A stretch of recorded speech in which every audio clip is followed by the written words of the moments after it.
Sa ngalan ng Ama, ng Anak at ng Espiritu Santo. Amen. O aming Diyos na dakila, Diyos na banal at makapangyarihan sa lahat, ang Diyos noon, ngayon at magpakailanman, ang Diyos na may gawa ng langit at lupa, ang Diyos na may-ari ng aming mga buhay, ang Diyos na walang kapantay, walang katulad, Diyos na punong-puno ng pag-ibig para sa aming lahat. Kay ikaw, O Diyos, ang karapat-dapat naming sambahin sa Espiritu at katotohanan. Maraming salamat minsan pa, Panginoon, sa buhay at kalakasan na muli mong ipinagkaloob sa amin. Salamat sa araw na ito na minsan pa pinagkaloob mo, pinahintulot mo na magkaroon ng banal na gawain dito sa lugar ng Albor, dito sa kumbintong ito. Lubin mo, O Diyos, na kung ano man ang mensahe sa hapong ito, na ito'y tumimo sa aming mga puso at magdala ito sa aming buhay tungo sa isang buhay na matagumpay, sa isang buhay na ganap at kasiyasiya. Kaya, Panginoon, ipagkatiwala namin ang lahat, ang kabuuan ng gawain mo pong ito, at inaangkinan namin ang 100% katagumpayan ng buhay sa pangalan ni Jesus, sa ngalan ng Ama, ng Anak, at ng Espiritu Santo. Amen at amen. Palakpakan natin ang Panginoon. Palakpakan natin ang Diyos. Malakas na palakpak. So ang pagbasa, mga kapatid ko sa Panginoon, na ating hanguin sa Ebanghelyo na San Marcos, Kabanata 1, talata 12 hanggang 15. So sabi dito, mga kapatid ko sa Panginoon, pagkatapos noon, agad siyang pinapunta ng Espiritu sa ilang. Nanatili siya roon ng 40 araw na tinutokso ni Satanas. Mailap na hayop ang naroon, ngunit si Jesus ay pinaglingkuran ng mga anghel. Pagkatapos dakpin si Juan, si Jesus ay nagtungo sa Galilea at ipinangaral ang mabuting balitang mula sa Diyos. Dumating na ang takdang panahon at malapit na ang paghari ng Diyos. Pagsisihan ninyo, talikdan ang inyong mga kasalanan at maniwala kayo sa mabuting balitang ito. Mga kapatid ko sa Panginoon, purihin at palakpakan, daigon ang Diyos sa pagkabasa ng kanyang mabuting balita. Sige po, palakpakan minsan pa, yung malakas na malakas. Alisin mo na to. Ay, nadidistract pa ako dyan eh. May iko. May iko eh. Oh, malakas hanggang doon pa, abot yan. Daig pa may. Sige, bago ang lahat, pasalamat ako sa Diyos, sa inyo, dito sa area ng Albor, sa inyong suporta sa ating ginawang youth gathering ng Area 5, no? So bilang ako di ay sinyo ngayon, pasalamat ako sa inyo dahil pag wala ang suporta sa bawat isa, hindi magtatagumpay ang isang activities. So kitang-kita naman natin yung mga nandoon kung paano nagtagumpay ang activities ng mga kabataan. At tuwa sila, maging tayo, tuwa din. Bumalik tayo sa pagkabata. Aywan ko kayo, sa ni Sister Dan, enjoy kami sa pagpaligod sa mamagasang tubig. Di ako pwedeng magtagal doon kasi mahubo yung short ko sa lakas ng tubig. So nakakatuwa, no? Pero ganyan. Ibig sabihin, ganyan ang biyaya ng Diyos sa atin, no? So, kaya nga patuloy tayo maglingkod sa ating Diyos. Amen po ba? So, ang aking paksa ngayon na aking ibabagi sa inyo ay preparation o paghahanda, no? So, magtataka siguro tayo kung bakit bumalik ang ating ebanghelyo sa Mark 1 sa halos simula na nung miagi nga nandoon na tayo sa Mark 45 to 49, no? So bumalik naman tayo dito sa sa mababa. Pero ang kasi ang layunin nito, ang purpose ng simbahan natin ay tungkol sa pagsi-celebrate natin ng mga naaraw, no? Ibig sabihin, ngayon ang tinatawag nating Ash Wednesday. So preparation 'yan sa darating na mahal na araw. So sa ating pagbasa din ay nakikita ko dito na isang preparation din. Kung pag-usapan natin yung paghahanda, no? Paghahanda ay Kapag ang isang sundalo, isang alagad ng batas, kapag pinagmimisyon yan, bago yan pupuntahang misyon, bago sumabak yan, naghahanda mo na yan. Nagtitraining yan sila. Di ba? Walang basta na mga alagad ng batas na pinagmimisyon na basta na lang pupunta roon na hindi naghahanda. So nagtitraining yan sila bago sumabak sa misyon. So sa ating gospel nga mga kapatid ko sa Panginoon, ating makikita na ang Panginoon ay dinala. Saan dinala? Sa wilderness o sa ilang o sa disyerto. Sino ang nagdala sa kanya? Sa ating pagbasa ngayon, ating makikita o narinig na ang nagdala sa kanya mismo ang Espiritu, ang banal na Espiritu. So ating balikan ang Mark 1, sa simula, ating makikita dyan na ito yung pagbibinyag ni Juan Bautista sa ating Panginoong Kristo. So pagkatapos siyang binyagan sa Ilog Jordan, bumaba ang banal na Espiritu sa kanya, ikunsad, sa anyong kalapati, di ba? At isang tinig ang nagsasalita o narinig at nagsasalita na sinasabing, ito ang kinalulugdan kong anak. So itong parting ito na yung sumpay. Nagusal pagkatapos siyang mabinyagan, pagkatapos siyang puspusin ng banal na Espiritu, ay dinala siya doon sa disyerto o sa ilang. Para ano? Para maganap ang paghahanda sa kanya sa anumang misyon o kaharapin niya. Para maging handa siya sa anumang hamon ng buhay bilang tao. Amen?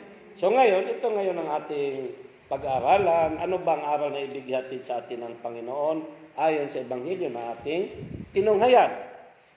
So aking nakikita dito mga kapatid ko sa Panginoon, ang aral na dapat nating tingnan dito, na dapat magkaroon tayo na maging aware tayo sa mensahe ito ng Panginoon ay ihanda natin ating mga sarili sa mga pagsubok sa buhay na ito. Amen? Prepare yourself for the trials of life.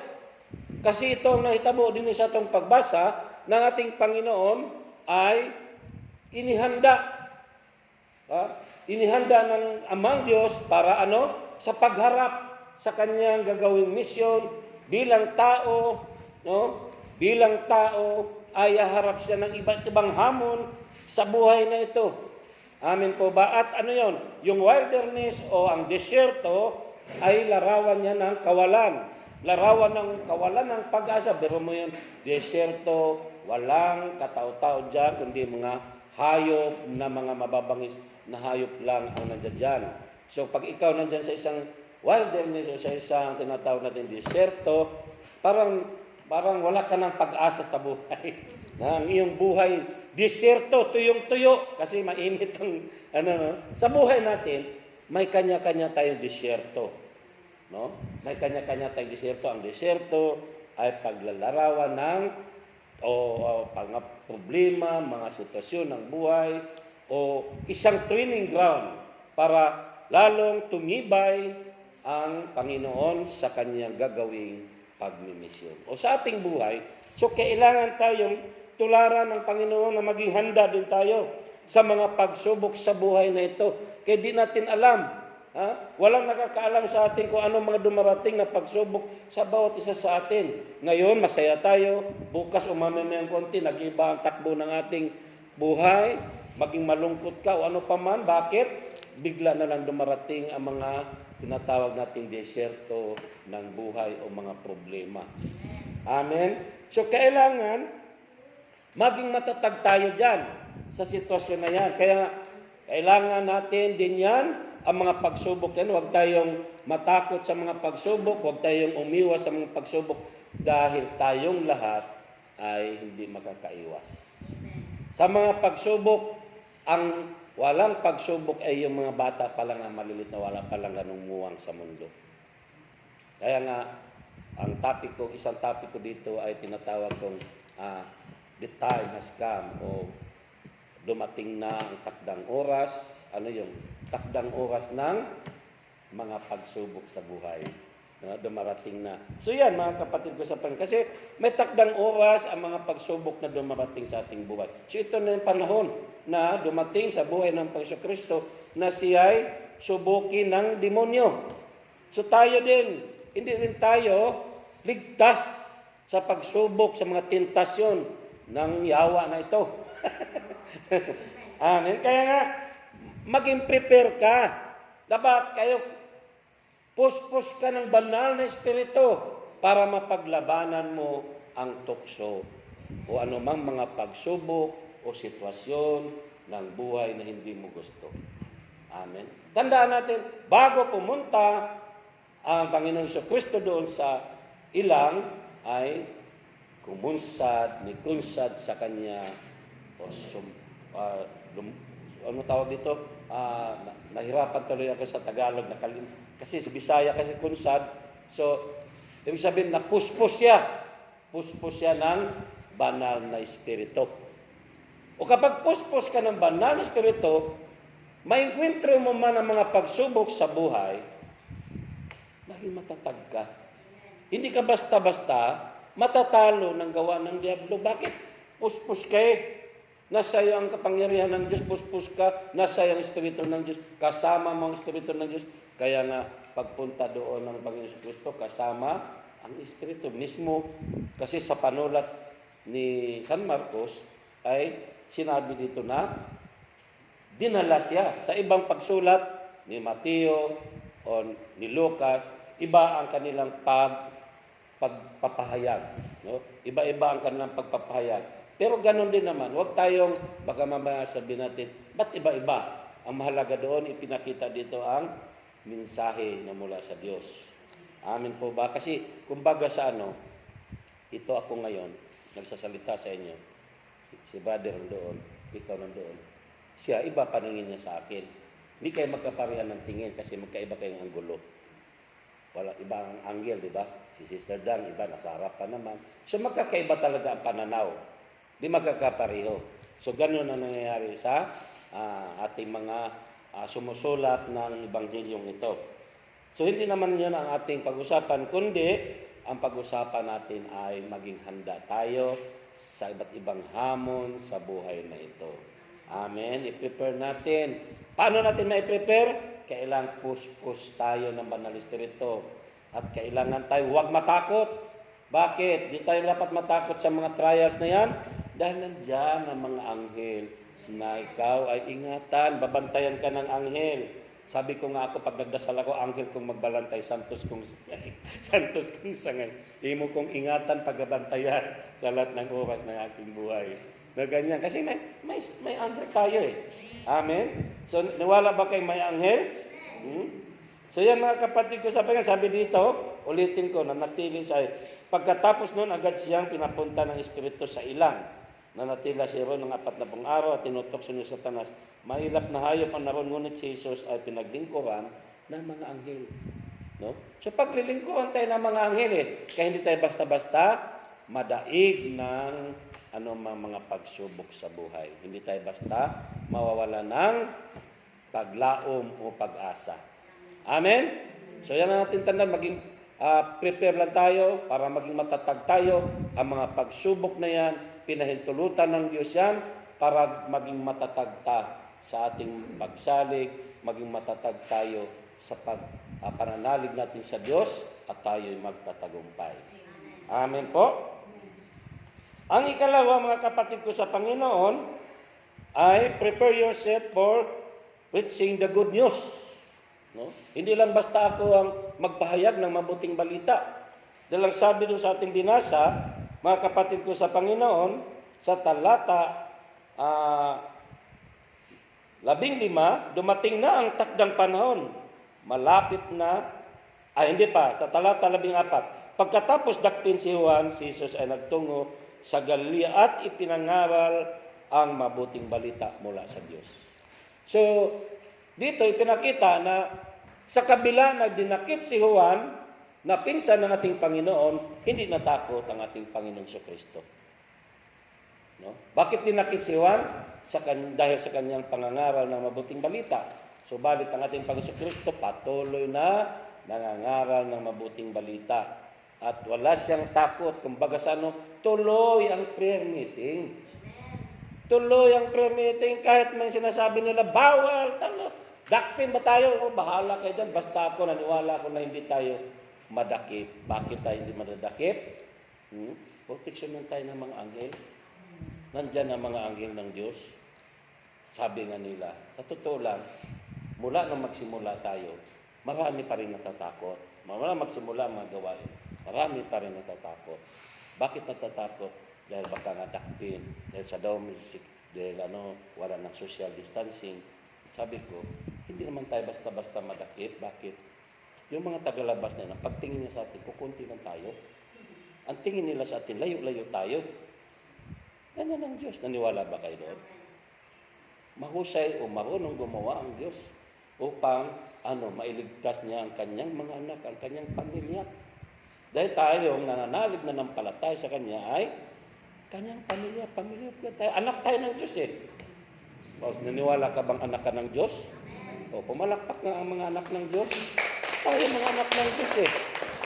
So bakit tayo matatawa? Kaya sabi ko, kahit na nagsiksikan tayo, hindi tayo mahuhuli. Walang huhuli sa atin. Dahil hindi papayag ang Diyos na huhulihin ang mga naglilingkod sa Kanya. Na ganun-ganun na lang. Pwera lang sa takdang panahon talaga. Pero sa ganitong panahon, di pa ako naniwala na magubot ang gawain dahil lamang sa ganun. No? Yung nga doon sa youth gathering nga, siksikan ng mga bata, no? So, nilalive ko nung una, pero siyempre, yun ang bili nung nagmamanage ng badyang na huwag mo nang i-live. Hininto ko yung live. So, nire-record ko na lang. So, ganyan. Pero sa akin kasi, ibang pagtitiwala ko sa Diyos. Yung trust ko sa Kanya, iba. Dahil ang pananalig ko, wala siyang lingkod na pababayaan. Amen. Di tayo pababayaan. Tayong mga naghahayag ng mabuting balita. Kaya nga, huwag tayong matakot tuloy ang ating mga prayer meeting. Huwag tayong matakot na, ang iba kasi, hindi man natakot na ang iba, natakot na mahawa ng sakit ko, mahawa ng na yung kurikong na yan. Ako naman, di rin ako naniwala sa kurikong na yan. No? Kasi, bakit ko nasabi na hindi ako naniwala? Kasi ibang resulta eh. Namatay sa disgrasya, sa motor, sumimplang, deklarang COVID. Namatay sa panganak, deklarang COVID. Namatay sa atake sa puso, deklarang COVID. O ano pa naman yan? Kung totoo may COVID, dapat yung COVID mismo ang dahilan sa pagkamatay. Sabi ni Brother Blas sa akin noon, Brother Ed, napakarami palang affected dyan sa buhol. Sabi ko, wala naman doon, sir. Kailan niya ni Blas o Manillos? Sabi ko, wala, sir. Anong wala? Ibinalita ngayon, balita lang sa JNA. Sabi ko, paano hindi dadami? Yung nadisgrasya sa motor, nadunggaban, o ano pa mang pagkamatay, sinasabi nila, COVID. So lahat yan, i-record yan, COVID. Kaya, ang balita, 20 kapin ang affected. So ako hanggang ngayon, hindi ako naniwala dyan. Unang sakit lang, nung araw pang sakit yan, tipos yan, na malakas ang lagnat, mataas ang no? Inuubo ka lang, natural, pneumonia. May sakit na pneumonia eh. Tapos gagawin ng, iniba lang nila ang term. Para Para kontrolin ang tao. Para makontrol nila ang tao, mawala ang tao sa pananalig sa Diyos. Mawala ang tao sa focus sa Diyos. Kasi nga naman, gawa ng demonyo yan. Gawa ng diablo yan. At ang mga taong nagpapalaganap niyan ay ang ginamit ng demonyo. Totoo yan. Kaya ako hanggang ngayon, hindi ako basta naniwala sa ganyan. Sinasabi, panalangin doon may sakit. Hindi ako naniwala ng COVID yun. Nagkasakit ka. Kaya sabi ko doon sa isang nurse, sabi niya kasi kami ang nagsaswab test, brother. O kayo pala nagsaswab test, kayo ba nakakita ng resulta? Kayo nag-examine? Hindi. Iba. paano mo na siguro na totoo yung nilalagay nila? Sana kung ikaw, kasi ang mga doktor, nakipag-connives na, ang mga ospital, nakipag-connives na sa World Health Organization. Kaya lahat, kaya narinig niyo ba yung sinasabi sa Cebu kay Garcia, Gwendolyn Garcia? Ano sabi ng reporter? Gob, ano masasabi mo yung Chonghua? Ano daw? Kinakasuhan daw. Sabi nga ni Gobernador, kasi nakipag-connive sila. Nung araw pa, binurgan ko na nga yung mga yan. So ako, niwala ako talaga na hindi totoo. Paglihok na, pagkilos ng demonyo. Kaya bakit tayo matatakot? Amen? So ihanda natin ang ating mga sarili, patuloy sa gawain ng Diyos, maihayag ang mabuting balita sa ating kapwa. Amen? Na tayo mismo, magpagamit tayo sa Diyos sa pamamagitan ng ating mga patotoo.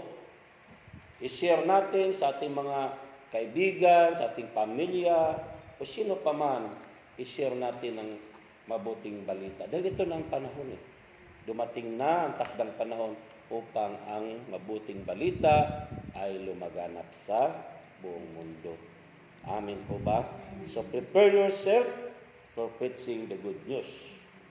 Amen? So huwag tayong matakot kasi ang takot, yan ang makakapigil sa atin upang hindi tayo makapaglingkod ng maayos. Kapag nandyan na alipin tayo ng takot, di pa tayo umunlad sa ating pananampalataya. Amen? Kasi kung nandyan ang takot mo, wala kang pananalig sa Diyos.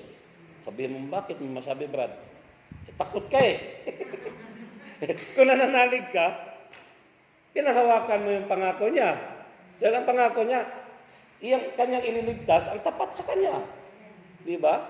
Magkakaroon ng kaligtasan, hahaba ang buhay ng mga taong tumanggap sa kanya, kumilala sa kanya.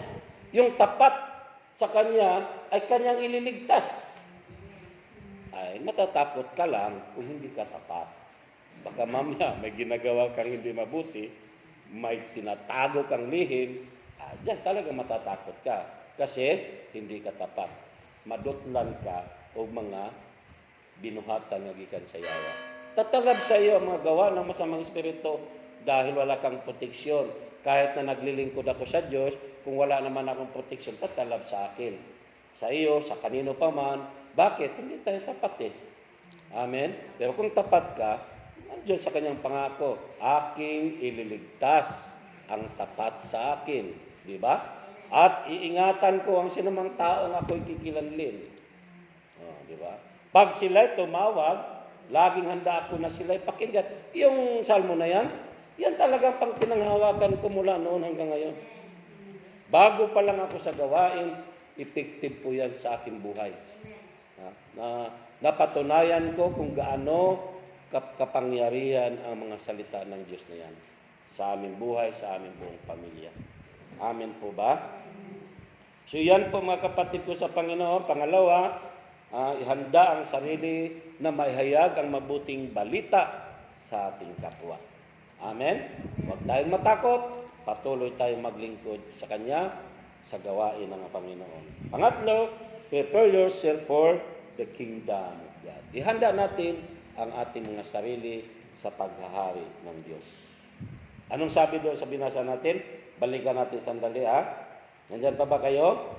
Sabi dito, dumating na sa talata 15, dumating na ang takdang panahon at malapit na ang paghahari ng Diyos. Pagsisihan niyo talikdan ang inyong mga kasalanan at maniwala kayo sa mabuting balitang ito. Anong sabi?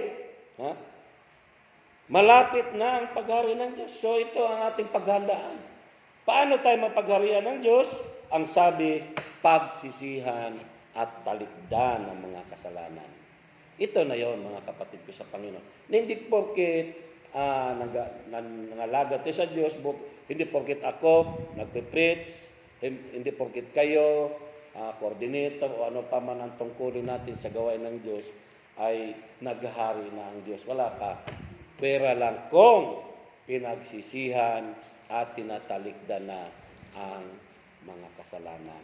Ito yung pagpapatunay na naghari na ang Diyos sa ating mga buhay kung nagagawa na natin na magsisi tayo sa ating mga pagkakasala.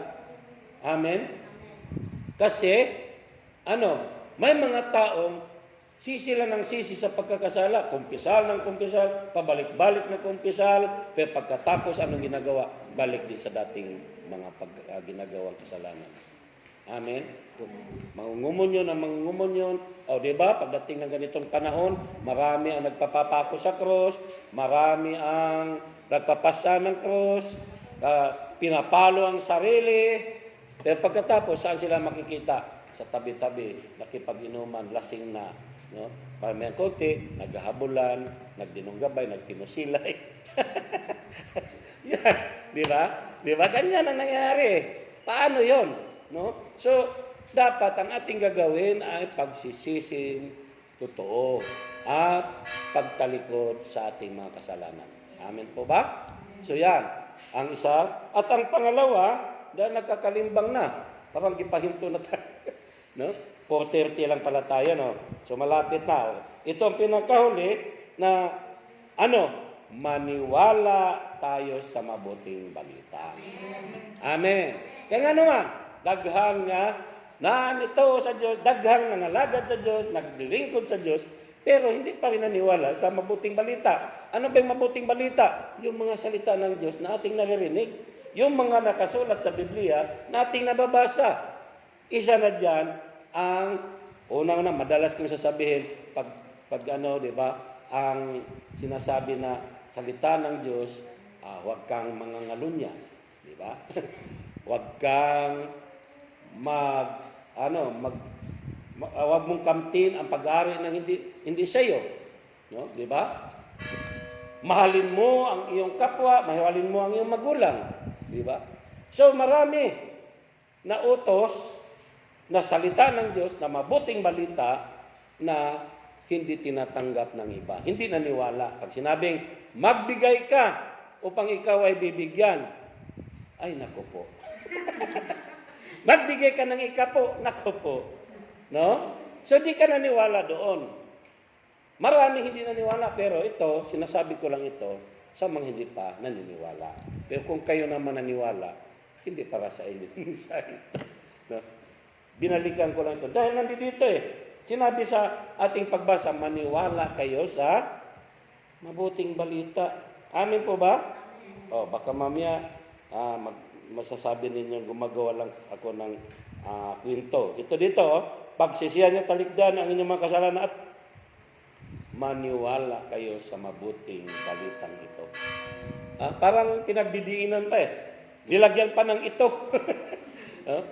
Kasi marami kasi nga mga tao na nasa simbahan pero hindi naniwala sa ibang mabuting balita. Pinipili lang yung pinaniwalaan. Pero yung pasayloa ang imong isig katao nga nagkasala kanimo, di magawang mapasaylo. Di ba? Patawarin ang mga taong nagkakasala sa iyo. Hirap na hirap ko ang gawin. Ay, bahala na. Magpantay na aking mga paa. Di ko mapatawad itong biyanan ko kasi itong biyanan kong ito naninira mismo sa akin. Ganyan. So, pinipili. No? Pinipili ng tao ang kanilang pinaniwalaan. So, pagdating sa mga bagay na hindi pabor sa kanila, hindi na pinaniwalaan. Tulad ng pagpapatawad, yung katulad ng pagbibigay, marami mga tao na kuripot. Pero kung ikaw maniniwala ka, pag hindi ka kuripot para sa Diyos, pag hindi ka kuripot sa mga lingkod ng Diyos, tiyak yun, pagpapalain ka ng Panginoon. Magtatagumpay tayo. Bakit? Yan ang susi Kaya nga, grabe ang pangangaral ni Brother Mike dyan tungkol sa pagbibigay. At dyan din ako nagising sa mga pangangaral ng ating panulingkod. Bakit nung araw kuripot ako? Sabi ko nga, ang aking wallet ay may limit. Pagdating sa gawain ng Diyos. Pagdating para sa Panginoon, ang wallet ko may limit. Bakit? Pipiliin ko lang yung 20 pesos. Pero pagdating sa birthday, pagdating sa inuman, sa labas, sa beer house, so ano pa mga kalayawan na yan, walang limit ang aking wallet. Di baling magkautang-utang. Di baling maubos ang pera ko. Basta lang masaya ako sa mga tinatawag nating bisyo sa mundong ito. Walang limit ang wallet pagdating sa makamundong bagay. Kahit ngayon, makita mo naman pagdating sa mga birthday, di ba? Dami mga bisita. Bongga, mga handa. Di ba? Sabi nga, doon sa Mindoro, bongga ang anniversary. Wow! Nagkatay ng kambing, nagkatay ng baboy. Tuwa kami. Kami namang preacher na nandoon, maasa kami sila. Bongga Sus, ganito. Pagdawat na mo sa Lagopiring, nag-ihap kami sa mga bahay.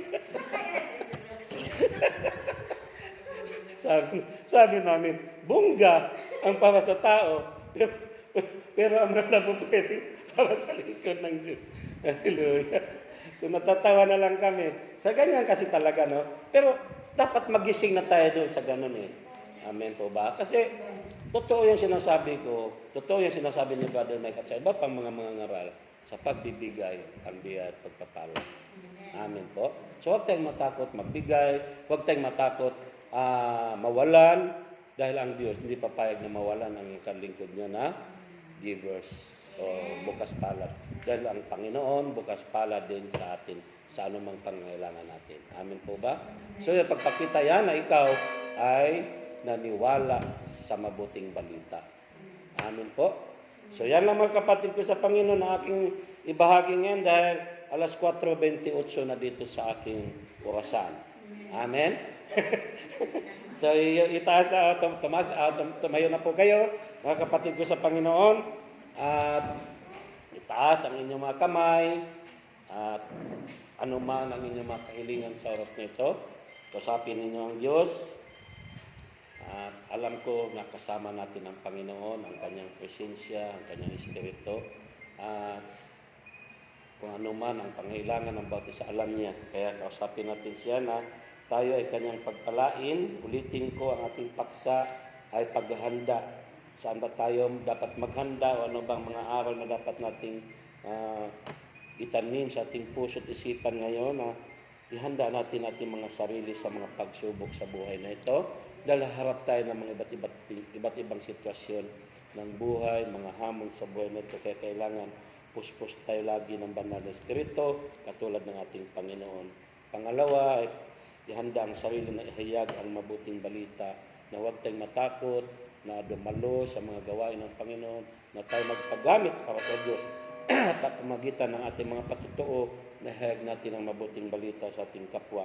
At ang pangatlo, ihanda ang sarili sa paghari ng Diyos na kung saan ito ang pamamaraan ay magsisi tayo, talikdan natin ang kasalanan at patuloy tayong maniwala sa mabuting balita. O Diyos na makapangyarihan sa lahat, maraming salamat po sa maikling mensahe na aming pinagsaluhan ngayon. Ikaw po magpala sa aking mga kapatid na narito, kaming lahat o Diyos, maging aming mga pamilya na wala dito, malayo sa amin, abutin niyo po ng iyong pagpapala at pagpalayan mo, Diyos, ang kanilang mga kahilingan ngayon ng bawat isa. Lubin mo, Diyos, na answered prayer na sila. Pagpalayan mo, Diyos, ang aking kapatid, ang Manlangit Pamilya, si Brother Nestor, na kung saan dumaranas ng karamdaman o anumang sakit, walang imposible sa iyo, Diyos, sa pangalan ni Jesus, ay nakikiisa ako sa kanyang may bahay, ang kanyang kagalingan, anumang sakit o karamdaman sa kanyang pantog o ano pa mang parte ng kanyang katawan ay sinunaw mo na sa pangalan ni Jesus. Ganon din ang Kakayan Family, si Sister Josie, ikaw po ang magpala sa kanyang buhay, pagpalain mo ang kanyang buong pamilya, mga mahal niya sa buhay, anuman ang kanyang ikinabubuhay, ikaw patuloy na magpala, negosyo, trabaho, ikaw po patuloy na magpala sa kanilang mga buhay. Ganon din, si Sister Didi, pagpalain mo ang aming mahal na coordinator, ikaw po ang magpala sa kanyang buong pamilya, sa kanyang buhay, na pagpalain mo, O Diyos, ang kanilang kalusugan, na patuloy nilang maranasan ang proteksyon nyo na sa araw-araw nilang mga buhay. Ganon din, O Diyos, ang pamilya ni Sister Dang, mahinay. Si Brother Jonathan, na nasa ibang bansa o nasa barko, ikaw po ang patuloy na magpala sa aking mga kapatid na ito at anuman ang kanilang mga problema na dinaranas, alam ko, Panginoon, na ikaw ang Diyos na makapangyarihan na kayang-kayang i-resolve ang anong mga problema ng bawat isa. Ikaw ang patuloy na magpala sa kanilang mga kabuhayan, sa kanilang mga pangangailangan. Ganon din ang kanilang kalusugan, patuloy mo pong pagpalain. Dalangin ko rin, O Diyos, na anuman ang kanilang mga ibibigay para sa gawain mo, para sa mga lingkod mo, ikaw po magpala, ibalik mo po sa kanilang higit pang pagpapala sa kanilang buhay, sa pangalan ni Jesus. Pagpalaan mo rin, Panginoon, ang lahat ng mga manggagawa dito sa Bohol, ang aking mga kapatid na dumaranas din ng pagsubok sa buhay, ang Sister Limay Maglinti, na dumanas ng paninikip ng dibdib. Inangkin ko, Panginoon, na siya lubusan ng gumaling at maging normal na ang kanyang blood pressure. Ganon din, Sister Belen Short. Lahat ng mga manggagawa dito, Panginoon, sila Sister Jenny Dumapias, pagpalain mo ang lahat ng mga council ng Bohol, Diyos. Lahat ng mga manggagawa mula Area 1 hanggang Area 6 at ang aming mga mahal sa buhay. Dalangin ko na kami ay answered prayer na, pinagpala mo na, at nagtatagumpay na. Kaya maraming salamat sa iyong aming pasalamat, pagsamba sa pangalan ni Jesus, sa ngalan ng Ama, ng Anak, at ng Espiritu Santo. Amen at amen. Palakpakan natin ang Panginoon. Purihin natin ang Diyos.